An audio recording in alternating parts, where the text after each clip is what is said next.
Excuse me, can I sit here?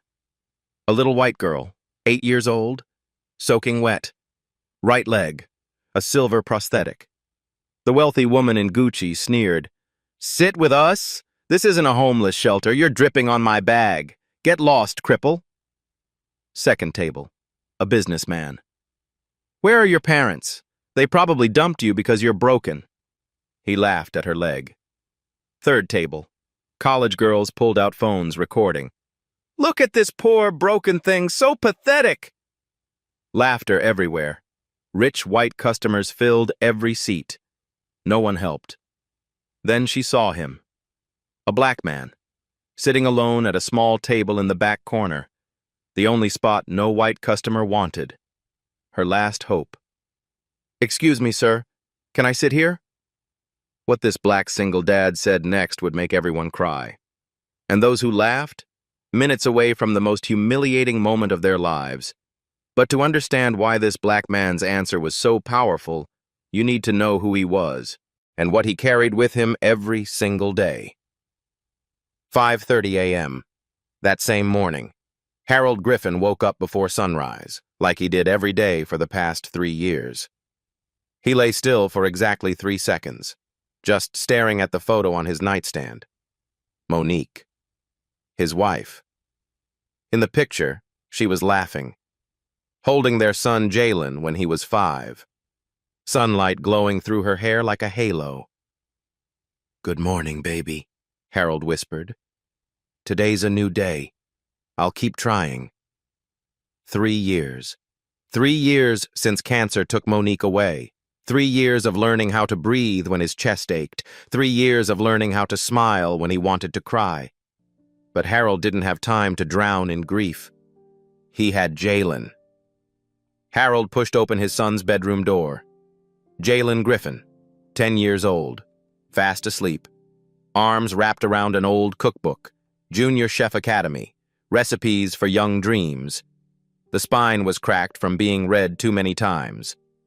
On the wall above Jalen's bed, crayon drawings, a restaurant called Jalen's Kitchen. Harold sitting at the VIP table with a huge smile, a tower of food in front of him. Harold smiled, then his face tightened. The after-school cooking program, $400 a month. He was 2 weeks late this month. The program director had called 3 times. Harold deleted the voicemails without listening. He already knew what they said. And the field trip to the Culinary Institute next week, $75. Jalen had talked about nothing else for a month. $75. A small amount for some people. An impossible mountain for Harold. He bent down and kissed his son's forehead. "Sleep tight, little chef. Daddy will figure it out. Daddy always figures it out." 6:00 a.m. Harold walked 15 minutes to work, saving gas money. His cafe, Harold's Corner Brew, sat on the corner of downtown Millbrook, Pennsylvania. Millbrook used to be a steel town. Factories, workers, life. Now, the factories closed 10 years ago. Stores shut down. For lease signs everywhere. More closed doors than open ones. Harold's Cafe was one of the few places still shining. Inside wasn't fancy. An old espresso machine that groaned like an old man complaining. Walls covered with drawings from local kids. A small chalkboard that read, "Today's special, Hope, served warm, $2.50 each." On the counter, a painted ladybug rock that Jalen made, sitting on top of a stack of unpaid bills. Harold didn't look at the bills. Rent 2 months late, electricity, water, insurance. But he still turned on the soft jazz music. Still wiped every table clean. Still arranged the chairs perfectly. Because this wasn't just a cafe. This was home. 7:30 a.m. The regulars arrived. Mrs. Patterson, 82 years old. Same seat by the window for 15 years. Ordering decaf. Reading yesterday's newspaper because today's cost 50 cents more. Her husband died last spring.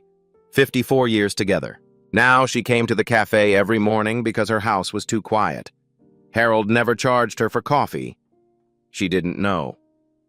Tommy Wilson, 35 years old, construction worker, unemployed for 8 months. Sitting in the corner for 3 hours with one black coffee, filling out job applications on his phone. Last week he told Harold, "My wife's gonna leave me. She says I'm useless." Harold didn't know what to say. He just poured Tommy free refills. Keisha Davis, 28 years old, single mom, 4-year-old twins, Maya and Marcus.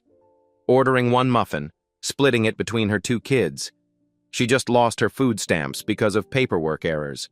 Waiting for her appeal. Didn't know how she'd feed her kids next week. Harold accidentally made extra sandwiches every day. Accidentally gave them to the kids. At Harold's Corner Brew, there was an unspoken rule. Nobody gets kicked out for not having money. When customers were short $1, Harold waved it off. "Pay me later." When later never came, Harold never mentioned it. He kept a small notebook, not to collect debts, but to remember, to know who was struggling, to know who needed help. 10:00 a.m. The phone rang. Caller ID, Millbrook Elementary.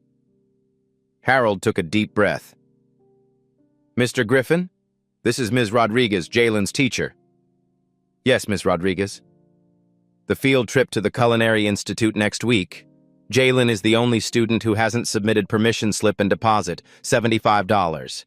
Deadline is Monday." Silence. "Jalen is so excited about this trip. He's been talking about it all month.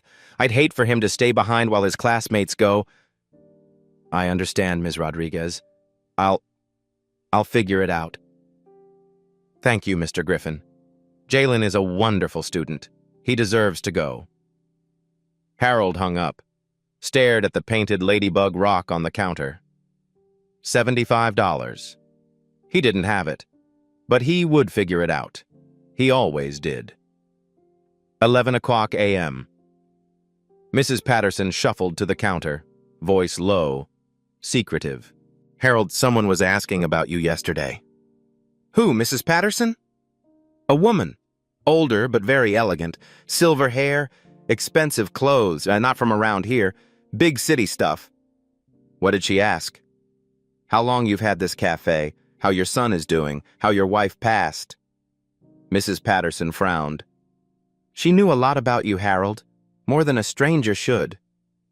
Harold felt uneasy. "Who was she?" "She just said she cares about people who do good in the community." Then she left. "Probably from some charity organization." "Maybe." Mrs. Patterson hesitated. But her eyes, like she was searching for something. Or someone. Harold shrugged it off. He had no idea that woman had been watching him for 6 months. That afternoon, the storm arrived, and brought a little girl who would change everything. 2:30 p.m. The sky turned black in 15 minutes. Gray to dark gray to pitch black. Wind came out of nowhere. Trash flying down the street. Store signs swinging wildly. Then the rain. Not falling. Pouring. Like someone dumped the entire ocean onto this small town. Thunder booming. Lightning flashing. Lights inside the cafe flickering. People ran into any building with a roof. Harold's Corner Brew, usually quiet, was suddenly packed. Every table full, extra chairs taken, people standing in corners. But Harold noticed something. The customers weren't his regulars. These were wealthy folks from the nice part of town. Designer clothes, expensive watches, the kind of people who never stepped foot in his cafe. They came only because of the storm, looking around with disgust, like they were trapped in the wrong neighborhood. Harold stayed busy, making coffee, serving, cleaning, the espresso machine groaning non-stop. Through the foggy window, he glimpsed a black SUV parked across the street. Expensive, out of place among the old cars of Millbrook. He didn't pay much attention, too much work to do. 2:45 p.m. The cafe door swung open. Wind and rain rushed in. Everyone turned to look. A little girl stood in the doorway, about 8 years old, blonde hair soaking wet, plastered to her face and neck. Yellow raincoat, now dark with water, too thin for this storm. Backpack drenched. But what made everyone stare was her leg. Her right leg, from the knee down, was a prosthetic. Silver, high-tech, expensive-looking, with a small logo engraved at the ankle, 2 letters intertwined. The girl stood there, shivering, water pooling around her feet. Her eyes scanned the cafe, searching, not a single empty seat. The girl took a deep breath, pushed wet hair from her face, tightened her grip on her backpack straps. Then she started walking. Table 1, a wealthy couple in their 20s. The girl stopped, voice small, polite. "Excuse me, can I sit here, just until the rain stops?" The woman looked her up and down, from face to prosthetic leg to face again. She pulled her Gucci purse closer. "Sit with us? This isn't a homeless shelter. You're dripping all over my bag. Get lost, cripple." The girl just nodded. "Okay, thank you." She walked away, shoulders slumping slightly. Table 2, a businessman in an expensive suit. "Excuse me, can I—" The man didn't let her finish, didn't even look up from his phone. "Where are your parents, kid?" "Oh, wait, let me guess. They probably dumped you because you're—" He gestured at her leg. "Broken."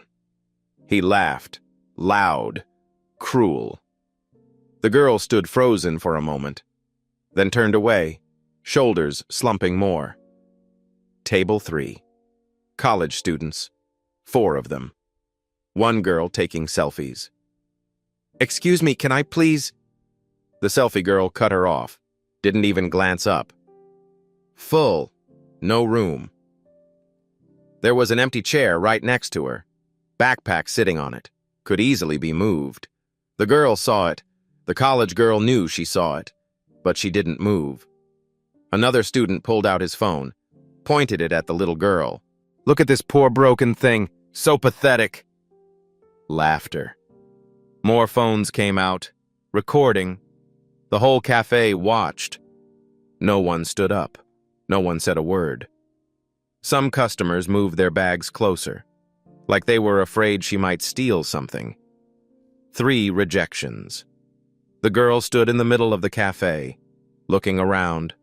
No more tables to try. Every seat taken. Every face turned away. Or worse, turned toward her with disgust. Her shoulders trembled. Not from cold, from holding back tears. She was used to this. Ever since losing her leg, she'd learned adults looked at her differently now. They either stared at her prosthetic, like it was something strange, or they avoided looking, pretending she didn't exist. Both hurt. She squeezed her backpack straps, fingernails digging into her palms. Pain, but easier than the pain in her chest. "I'll go outside," she told herself. "I'll wait under the awning. Wait for Grandma. I'll be fine." She turned toward the door. Then she saw him, a black man, sitting alone at a small table in the back corner. The corner no white customer wanted. The spot closest to the kitchen, the table with the wobbly leg. He was middle-aged, wearing a worn apron, hands rough from work. But his eyes were different. Not avoiding her, not disgusted, not pitying. He was looking straight at her, and in his eyes was something warm. The girl stopped. 3 rejections. She didn't want a 4th. But those eyes. She took one more deep breath. The last one. Walked to his table. Stood in front of him. Voice trembling. From cold. From fear. from too much rejection. "Excuse me, sir. Can I sit here?" What Harold said next was only 12 words. But those 12 words changed everything. Harold looked down at the little girl, tiny, soaking wet, silver prosthetic gleaming under the yellow cafe lights, eyes red but not crying, because she'd learned not to cry in front of strangers. He saw how her shoulders hunched, preparing for another no. He saw how her fingers gripped her backpack straps, knuckles white from squeezing too hard. He saw how her lips pressed together, fighting to stay calm, fighting not to tremble. And Harold saw himself, 10 years old, orphaned, standing at a relative's door asking for a place to stay. Rejected. "We don't have room." Another door, another rejection. "We can't afford it." Again and again. He saw Jalen, his son's eyes when he came home after being bullied. Kid with no mom. The way Jalen forced a smile so Daddy wouldn't worry. The way Jalen cried in his sleep thinking Daddy couldn't hear. He saw himself. Every time he applied for a bank loan and got rejected for bad credit score. Every time he asked his landlord for more time and received looks of contempt. This little girl didn't just need a seat. She needed someone to say yes. Harold put down the cup he was holding. He looked at her. She looked back. 1 second of silence. 2 seconds. The girl started to hunch her shoulders, bracing for rejection. Then Harold smiled. Not a polite smile. Not a pity smile. The warmest smile he had. The smile he only gave to Jalen. The smile he used to give Monique. "Sit here? No way." The girl's eyes went dark. Another rejection. "You need to sit in the best seat in the house." The girl stood frozen. Didn't understand. Couldn't believe her ears. What did you say?" Harold stepped out from his table, knelt down, so his eyes were level with hers. "I said, this seat isn't good enough for you. You deserve the best. Come with me." He stood up, extended his hand, large, calloused, coffee stains on the fingers. "I have a table by the fireplace, warmest spot in the cafe, and I have hot chocolate with a marshmallow smiley face. Do you like chocolate?"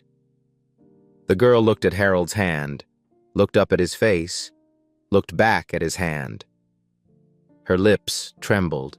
Then, she placed her tiny hand into his large one, and she smiled. Not the polite smile she used after each rejection. A real smile. The smile of a child who just received the most unexpected gift in the world. A smile with tears streaming down. Tears of happiness. Tears of relief. Yes. I like chocolate."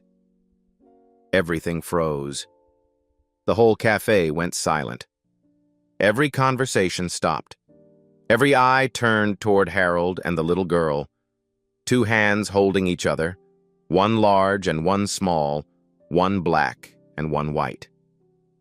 Mrs. Patterson. Her newspaper dropped to the table. She didn't pick it up, eyes wet. She grabbed a napkin, wiped and wiped again, but tears kept coming. 82 years on this earth. She'd seen many things, but this she would remember until her final day. Tommy Wilson. The unemployed man turned his face to the wall. His shoulders shook. He was crying, for the first time since losing his job 8 months ago. He thought about his own son, also 8 years old, also bullied because your dad doesn't have a job. He thought, I'm going home to hug my boy. I'm going to tell him he deserves the best. Keisha Davis. The single mom pulled her twins closer, tears streaming down her cheeks. She didn't wipe them. Maya, 4 years old, looked up. Mommy, why are you crying? Because I'm happy, baby. Because there are still good people in this world. The wealthy couple at table 1, the man hung his head, couldn't look at anyone. The woman stared at her Gucci bag, face burning red. They knew what they'd done. They knew what they'd said to that little girl. And they knew they would remember this moment every time they looked in a mirror. The college girl at table 3. For the first time, she looked up from her phone, eyes red. She looked at the empty chair beside her, the one with her backpack on it, the one she said was full. Slowly, she moved the backpack down, put it on the floor. Too late. But she did it anyway. The businessman at table 2, he stood up abruptly, threw money on the table, more than his coffee cost, walked quickly toward the door. He couldn't stay, couldn't face anyone, couldn't bear the shame. They probably dumped you because you're broken. His own words echoed in his head like a verdict. A small table near the window. Eleanor Harrington had been sitting there the whole time, 75 years old, silver hair in an elegant bun, simple clothes but perfectly tailored, the kind of simple that only rich people could afford. The tea in front of her had gone cold long ago. She hadn't touched it. She had been watching, the entire afternoon, watching her granddaughter get rejected, again and again, watching how each person reacted, who turned away, who lied, who didn't even bother looking, and watching the black man at the back table, the man she had been tracking for 6 months. Now she watched him step forward, kneel down, extend his hand. You deserve the best. Eleanor's hand trembled. Her eyes glistened. 10 years she had searched. 10 years traveling to small towns, cafes, poor neighborhoods. 10 years conducting hundreds of tests, sending people to ask for help, observing reactions, recording results. 10 years looking for one simple thing: genuine kindness. Not kindness for cameras, not kindness for rewards, not kindness for praise. Kindness because it was who they were, because they couldn't do otherwise. Today, for the first time in 10 years, she found it. She opened her small leather notebook, wrote 2 words, hand still shaking. Found him. Harold led Lily through the cafe. Everyone watched. No one spoke. Only the sound of rain and footsteps. One large, one small. He led her to the small table by the fireplace. His table. The table he used for paperwork when the cafe was empty. The table where he read books during breaks. The table where he kept a small photo of Monique leaning against a flower vase. The warmest spot in the cafe, right next to the old but still working fireplace. The best table in the cafe. And Harold just gave it to a stranger. He pulled out the chair. Your throne, princess. Lily giggled. I'm not a princess. Today you are, the princess of Harold's Corner Brew. Sit down. I'll go make your chocolate. The girl sat down, touched the wooden table, looked at the fireplace, looked at the small photo of a beautiful black woman leaning against the vase. For the first time since entering the cafe, her shoulders relaxed. Harold stood behind the counter, making chocolate. He followed Monique's recipe. Extra cocoa powder. Don't be stingy. Chocolate needs to be rich. A touch of vanilla. Mom's secret. Don't tell anyone. Warm milk, just right. Not too hot, not cold, just perfect. Then the final step, marshmallows. Harold stopped. His hand hovered over the jar of mini marshmallows. 3 years. He hadn't done this step for 3 years. This was Monique's thing. She made it for Jalen every winter night, arranging marshmallows into a smiley face, 2 eyes, 1 curved mouth. Jalen called it Mr. Marshmallow. After Monique died, Harold couldn't look at marshmallow smiley faces without breaking. So he stopped. 3 years, not once. But today, he thought about the little girl sitting by the fireplace. Lost her mom, lost her dad, lost a leg. Got rejected 3 times in 10 minutes, and still tried to smile politely after each one. That little girl deserved a smiley face. Harold picked up the marshmallows, arranged them carefully. 2 eyes, 1 curved mouth. "This one's for you, Monique," he thought. "You would have liked this kid. She's strong, like you." Harold brought the chocolate to the table, placed it in front of Lily. The girl looked down. Her eyes went wide. There's a smiley face in the chocolate." "That's Mr. Marshmallow. His job is to make sure you smile at least once today." Lily stared at the marshmallow smiley face, then at Harold, then back at the smiley face. Her lips trembled. Then she cried. Harold panicked. "What's wrong? Is the chocolate bad? I can make another." "No!" Lily shook her head hard, laughing through tears. "It's delicious. She took a deep breath, trying to speak clearly. "It's been so long since anyone told me I deserve the best. Since anyone made a smiley face for me." She looked down at the chocolate. "My mom used to make them, smiley faces just like this. Before." She didn't finish the sentence. Didn't need to. Harold understood. He pulled up a chair, sat down beside her. "My name's Harold. What's yours?" "Lily. Lily Harrington." "Drink your chocolate, Lily. Then tell me your story. I'm listening." Lily sipped her chocolate. Marshmallow foam stuck to her upper lip. She didn't wipe it, like she wanted to keep it as long as possible. "Where's your grandma, Lily?" "We got separated when the rain started. We were walking downtown and suddenly it poured. Grandma told me to run into the nearest shop and she'd find me." "Smart Grandma. She'll find you." Silence. Lily looked down at her prosthetic leg, adjusted it slightly. An unconscious habit. Harold didn't ignore it. Didn't stare either. "Cool leg you got there. Looks like something from a superhero movie." Lily looked surprised. You really think so?" "Absolutely. Iron Man has his armor. You have your silver leg. Pretty awesome if you ask me." Lily smiled softly. Then her face fell. "I lost it in a car accident 2 years ago." Harold nodded, waited, didn't push. "My mom and dad," Lily swallowed hard. "They died in the same accident." Silence. Heavy. Harold didn't say, "I'm sorry." That phrase meant nothing, he knew. Didn't say, "It'll be okay." That was a lie, he also knew. He just said, "I understand." Lily looked up, surprised. "I lost someone too. My wife, Monique, 3 years ago." "Was it an accident?" "No. Sickness. Cancer."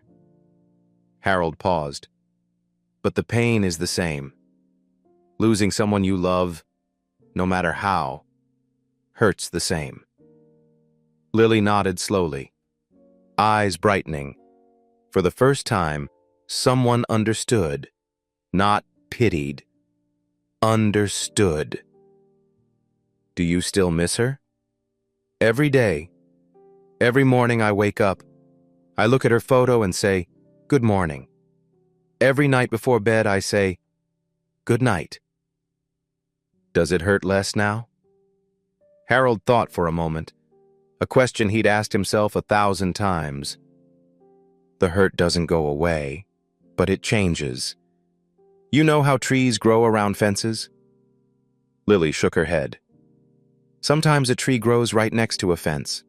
The fence never disappears. It stays there, forever. But the tree keeps growing, growing, wrapping around it. Eventually, the fence becomes part of the tree. Pain is like that. It doesn't vanish, but you grow around it. And one day it becomes part of you, not to hurt you, but to remind you that you loved." Lily went quiet, thinking. I like that. The tree and the fence. My wife taught me that. She was very smart. Did she make chocolate smiley faces too? Harold laughed. A laugh with some pain, but also some joy. She invented chocolate smiley faces. I just learned from her. Lily looked at her cup, at the marshmallow smiley face. So Mr. Marshmallow is hers? Yeah, and now he's yours too. 4:30 p.m. The cafe door opened. A boy ran in, 10 years old, blue raincoat, school backpack. Dad! The bus came early because of the storm. Jalen stopped, saw the girl sitting at Dad's table. The table by the fireplace, the table with Mom's photo, the table Dad never let anyone sit at. Dad? Harold waved. Jalen, come here. This is Lily. Lily, this is Jalen, my son.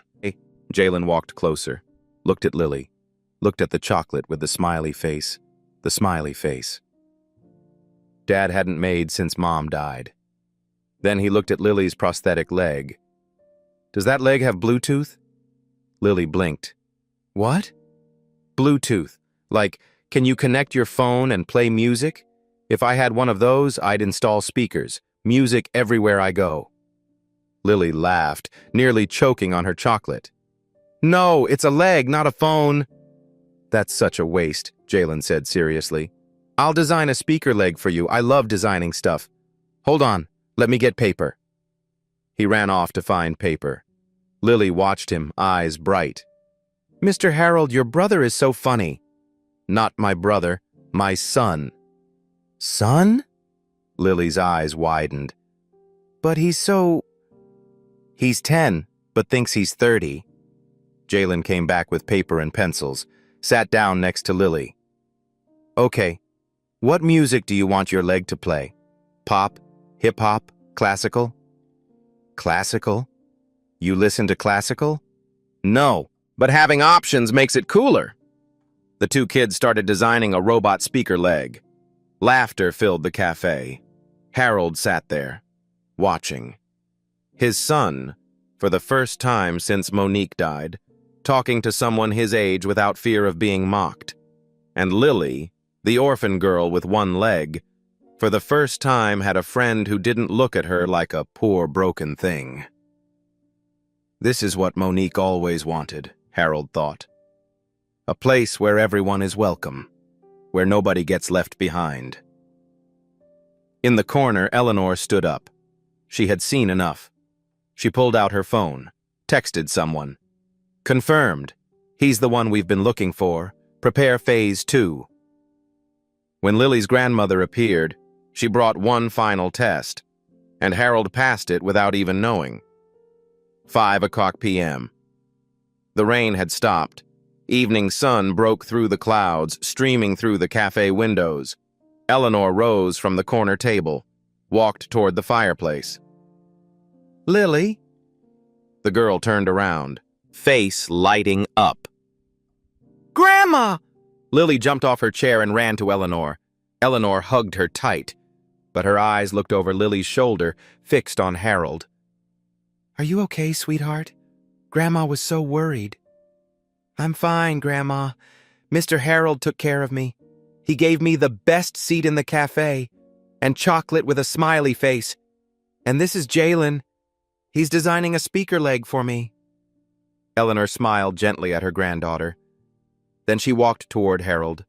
She stood before him, looked him straight in the eyes. Thank you. Thank you for taking care of my granddaughter.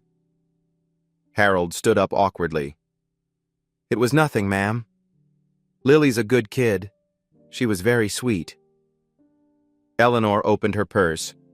An expensive leather purse. No logo, no need to show off brands, but one look told you it cost thousands. Inside, cash and credit cards. She pulled out a $100 bill. Please let me pay for the chocolate, and... She extended the bill toward Harold. A little something for your kindness. Harold looked at the money. $100. Enough to pay for Jalen's field trip, with change left over. Enough to buy groceries for the whole week. Enough to pay part of the electricity bill he owed. He wanted to take it. His body wanted it. His hand wanted to reach out. But he shook his head. "Ma'am, my chocolate is good, but it's not worth $100. Eleanor raised an eyebrow. "This isn't payment for chocolate. It's a thank you for—" "Kindness isn't for sale, ma'am." Silence. Eleanor stared at Harold, eyes sharp, evaluating, calculating. "You really don't want it?" "I really don't need it." Harold smiled. "Lily already gave me something worth more than $100. She reminded me that good people still exist in this world. That's enough." Eleanor went quiet for a long moment. Her eyes glistened. 10 years of searching, hundreds of tests, thousands of people. And this, the first time someone refused her money. Not out of pride, not pretending, but because he truly believed kindness didn't need a price tag. "You're a rare man, Mr. Griffin." "I'm just an ordinary person trying to do the right thing, ma'am." Lily tugged Eleanor's hand. "Grandma, I want to give Mr. Harold something. Can I?" "Give what, sweetheart?" Lily opened her backpack, still damp, and dug around, pulled out a keychain, silver, shaped like a coffee cup, with 2 letters engraved, HH. "This is my lucky keychain. I got it from your office, Grandma. I want to give it to Mr. Harold because he's my lucky friend." Harold took the keychain, turned it over in his hand. "What's HH, Lily?" "Harrington Hope, the name of Grandma's charity." Harold looked at the logo, then down at Lily's prosthetic, the same logo. "Jalen, Dad, that logo is exactly like the one on Lily's leg." Eleanor nodded. "We manufacture prosthetics for children. Lily uses one of our products." "Your charity," Harold murmured. "It's big?" Eleanor smiled. A smile with a secret. "Big enough to help many people." She took Lily's hand, prepared to leave. "We'll meet again, Mr. Griffin, I'm certain of it." At the door, Lily turned and waved. "Goodbye, Mr. Harold. Goodbye, Jalen. I'll miss Mr. Marshmallow." The black SUV was waiting outside. Eleanor and Lily stepped in. The car drove away, disappeared into the evening light. Harold stood there, holding the HH keychain. He had no idea that the woman who just left could buy this entire town, and that she had been searching for him for 6 months. When Harold discovered who that old woman really was, he nearly dropped the coffee pot. The moment the SUV disappeared, the cafe exploded with whispers. Mrs. Patterson rushed to the counter as fast as her 82-year-old legs could carry her. "Harold, do you know who that was?" "Some rich grandmother. Runs a charity or something." "Rich?" Mrs. Patterson laughed loudly, a rare sound. "Son, that was Eleanor Harrington." Harold frowned. "Harrington." Tommy Wilson jumped in from the corner. "You don't watch the news? Harrington Foundation, one of the biggest charities in the Northeast, building hospitals, schools, donating millions every year." "And she," Mrs. Patterson emphasized, pointing toward the door, "is a billionaire, net worth at least $4 billion. Harold stood there, speechless. "And you just refused her $100. Tommy shook his head, half admiring, half disbelieving. "Because kindness isn't for sale. Man, you're either the best person I know or the craziest." Harold looked at the HH keychain in his hand. I didn't know." Keisha Davis from the corner table.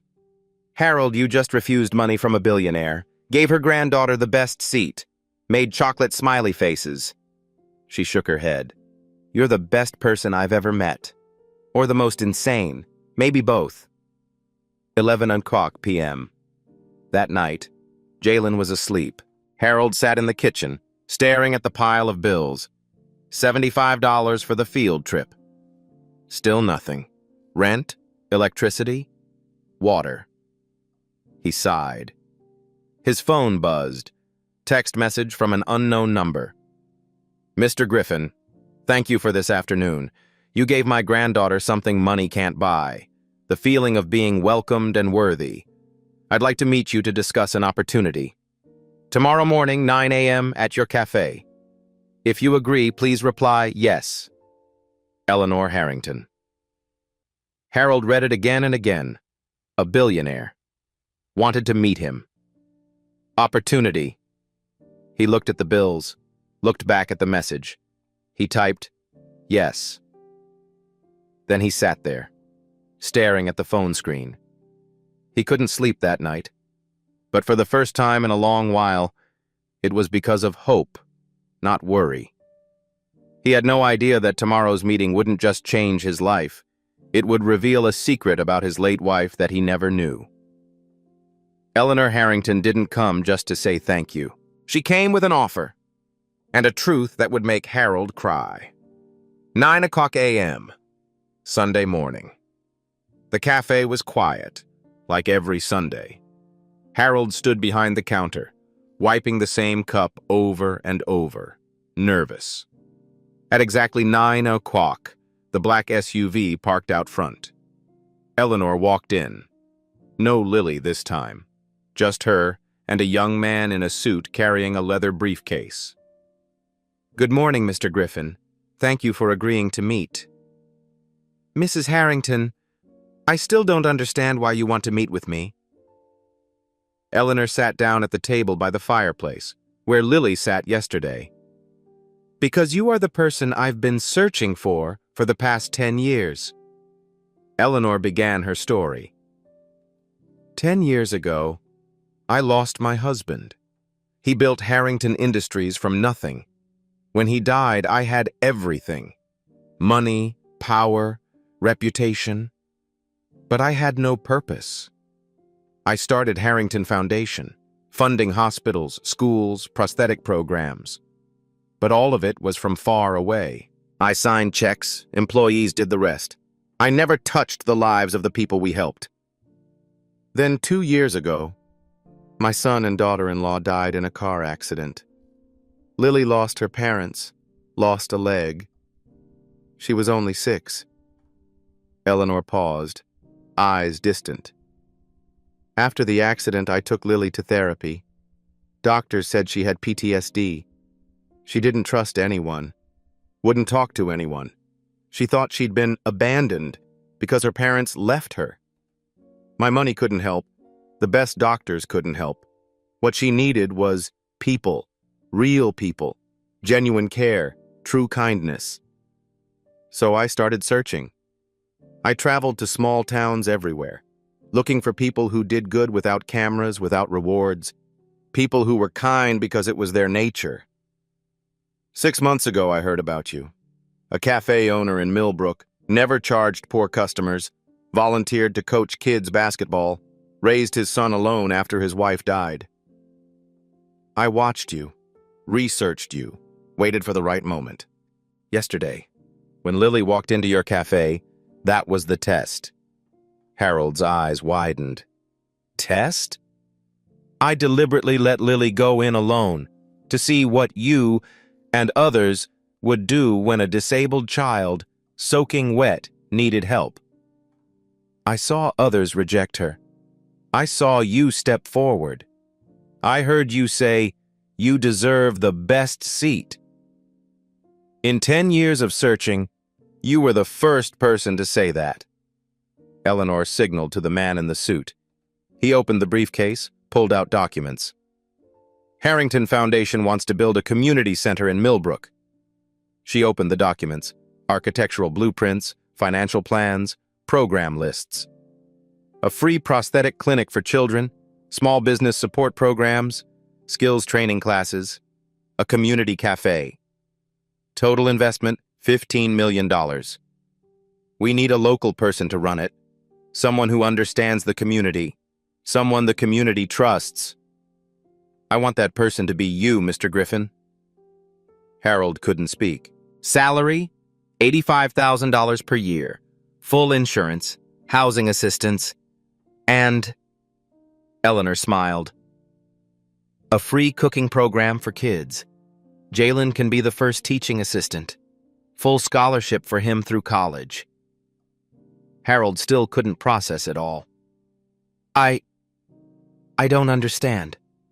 Why Millbrook? Why me? There are thousands of good people out there. Because there's one more thing. Eleanor's voice caught. She pulled a photograph from the briefcase. Do you recognize this person? Harold looked at the photo. His heart stopped. It was Monique, his wife, in a photo from years ago, handing out food to homeless people, wearing a white t-shirt with a logo, Harrington Hope. Your wife, Monique Griffin, was a volunteer with our foundation. Harold held the photo, his hands shaking. I didn't know this. 8 years ago, before she passed, she volunteered every weekend for 2 years, serving food, teaching kids to read, helping the homeless. Eleanor pulled out another paper, an old document, yellowed with age. This is the program manager's evaluation of her. She read, Monique Griffin is the best volunteer I've ever seen. She didn't just help people, she made them feel worthy. She said her goal was to spread kindness everywhere, because kindness is the only thing that multiplies when you give it away. Tears streamed down Harold's face. She never told me. Maybe she didn't have time. Maybe she wanted to keep it private. Many volunteers don't like to show off. But she did it. And she did it beautifully. Eleanor took Harold's hand. When I researched you, I discovered this connection.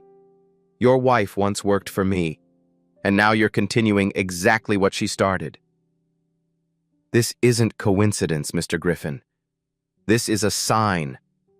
Monique led me to you.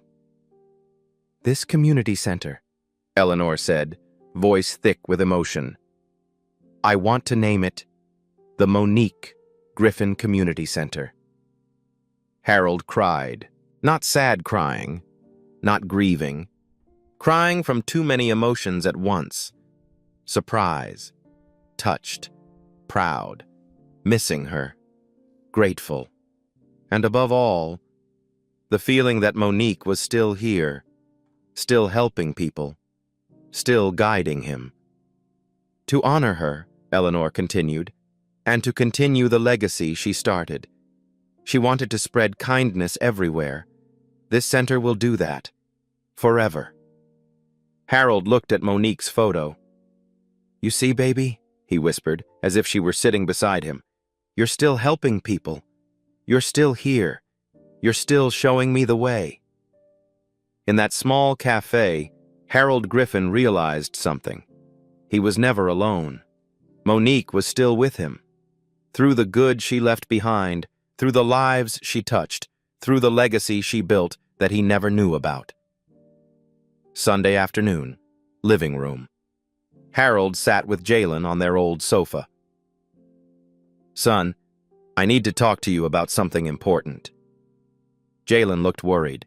What is it, Dad? Do we have to move? Did you lose your job? No. Harold chuckled softly. It's good news. Very good. He told Jalen everything. About Eleanor, about Harrington Foundation, about the offer to run a community center, about the salary, the scholarship, and about Monique's photo. Your mom used to volunteer for their foundation 8 years ago. For 2 years. Jalen went silent, eyes wide. Mom did charity work and you didn't know? She never told me. Maybe she wanted to keep it a secret. Maybe she thought she didn't need to show off. Why didn't she tell you? Harold thought for a moment. Maybe because Mom didn't do it to be praised. She did it because that's who she was, helping others without needing anyone to know. Jalen nodded slowly, then smiled. You're the same, Dad. You help everyone at the cafe and never ask for anything back. You don't show off. You just do it.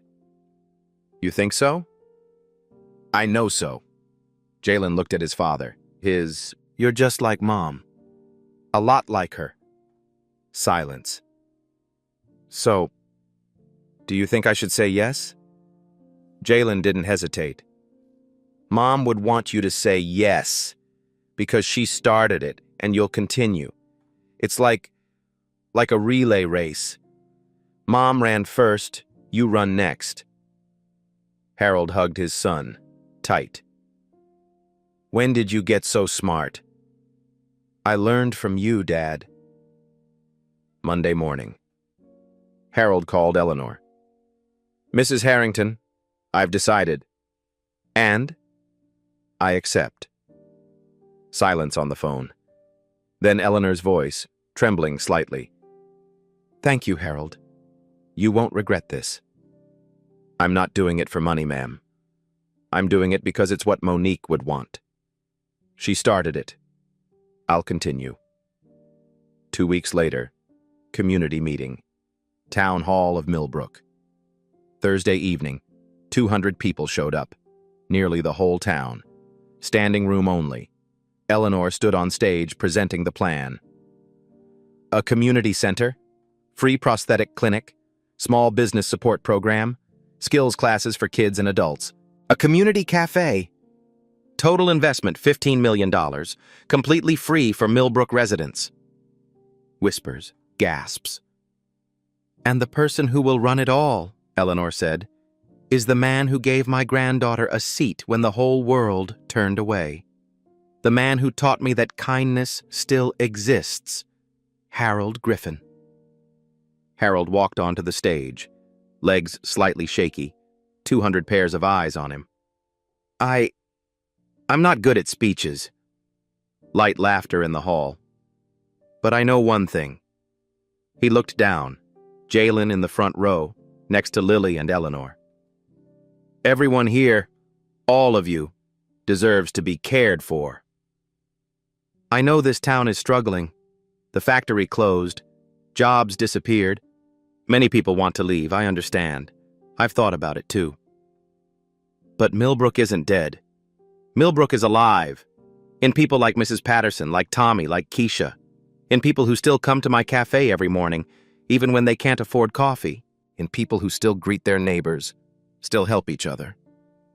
This center, named after my wife, Monique, will be proof that Millbrook matters, that we matter. He paused, looked at Jalen. My wife used to say, kindness is the only thing that multiplies when you give it away. She started giving 8 years ago. Today, I continue. And I hope you'll continue with me.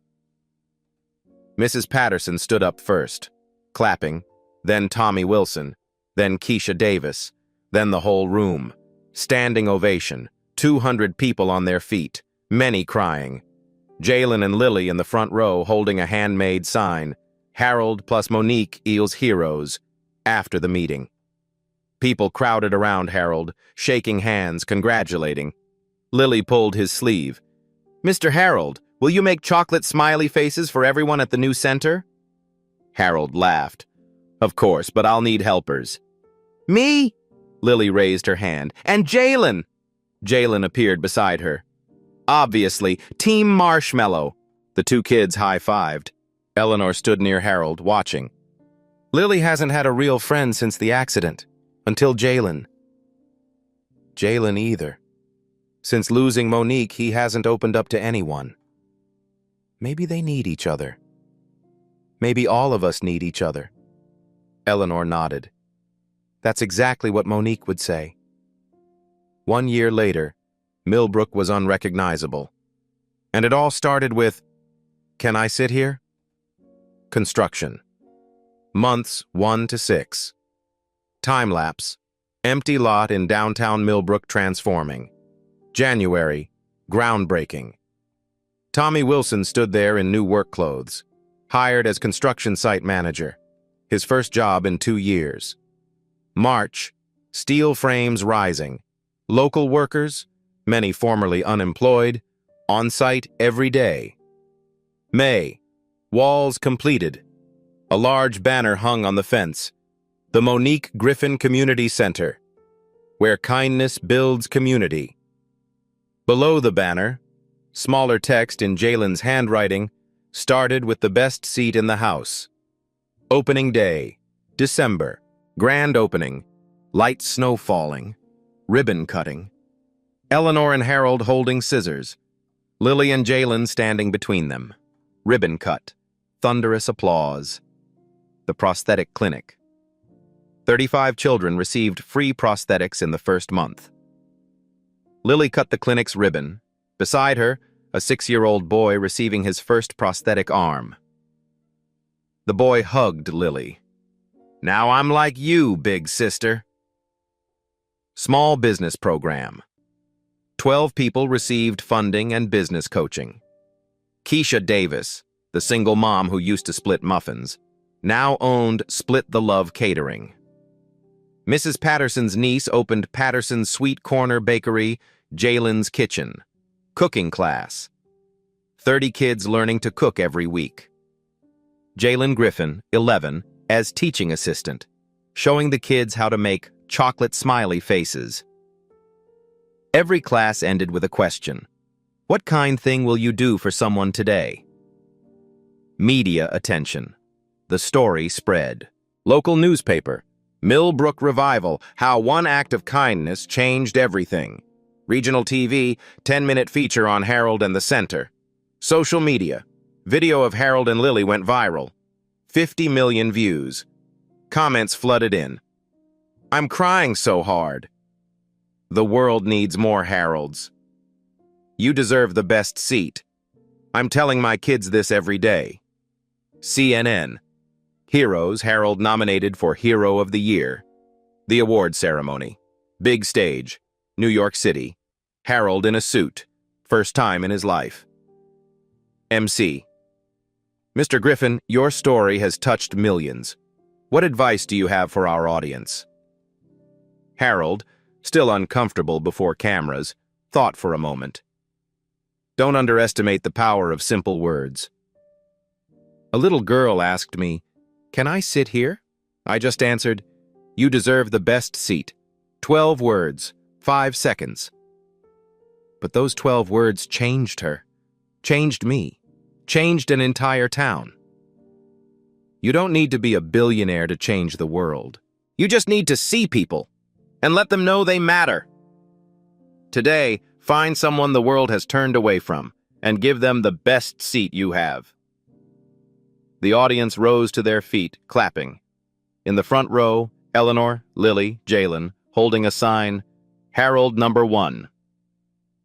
2 years later, on another rainy day, history repeated itself, but with new characters. Rainy Saturday. 2 years later. The Monique Griffin Community Center.